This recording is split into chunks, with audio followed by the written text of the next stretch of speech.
வீரத் தமிழரின் மரபில் உறக்கு முறையில் உருவாக்கப்படும் அம்மன் TRY-TFT கல்வி ஓர் உறுதியின் அடையாளம்.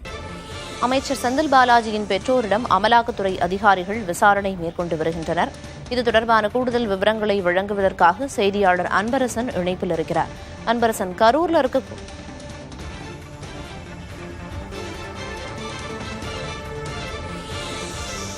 அமைச்சர் செந்தில் பாலாஜியின் பெற்றோரிடம் விசாரணை நடத்தப்பட்டு வருகிறது. அமலாக்கத்துறை அதிகாரிகள் இந்த விசாரணையில் ஈடுபட்டு வருகின்றனர். கூடுதல் விவரங்களை வழங்குவதற்காக செய்தியாளர் கண்ணன் இணைப்பில் இருக்கிறார். கண்ணன், எதன் அடிப்படையில் இன்று காலையிலிருந்தே அமலாக்கத்துறை அதிகாரிகள் கரூர்ல இருக்கக்கூடிய அமைச்சர் செந்தில் பாலாஜியோட வீட்டில் சோதனையில் ஈடுபட்டு வராங்க? எதன் அடிப்படையில் சோதனை நடந்து வருது? இப்ப என்னென்ன மாதிரியான கேள்விகள் இந்த விசாரணையில அவங்க கிட்ட முன்வைக்கப்படுது அப்படிங்கிற விவரங்கள் வெளியாகி இருக்கா? பிரியதர்ஷினி, கடந்த ஒரு மணி நேரத்துக்கு மேலாக அமைச்சர் செந்தில் பாலாஜியினுடைய தாய் தந்தை விசிக்கும் வீட்டில் அமலாக்கத்துறை சோதனை நடத்தி வருகின்றனர். கரூர் நகரிலிருந்து 10 கிலோமீட்டர் தொலைவில் உள்ள ராமேஸ்வரப்பட்டி என்ற கிராமத்திலே அமைச்சர் செந்தில் பாலாஜியின் பூர்வீக இல்லம் உள்ளது.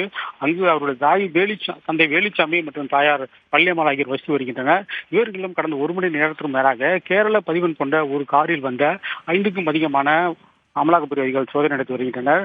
குறிப்பாக அவர்கள் தாய் தந்தை இருவரும் விசாரணை நடத்தி இருக்கின்றனர். விசாரணையின் போது ஒரு முக்கிய தகவலையும் அவர்கள் தெரிவித்ததாக கூறப்படுகிறது. குறிப்பாக அந்த வீட்டில் உள்ள படுக்கை அறையை சீல் வைப்பதாக அவர்கள் தெரிவித்திருக்கின்றனர். அந்த அறை தொடர்பான சாவிகளையும் அமலாக்கத்துறை அதிகாரிகள் செந்தில் பாலாஜியின் தந்தை வேலுச்சாமி கேட்டதாக கூறப்படுகிறது.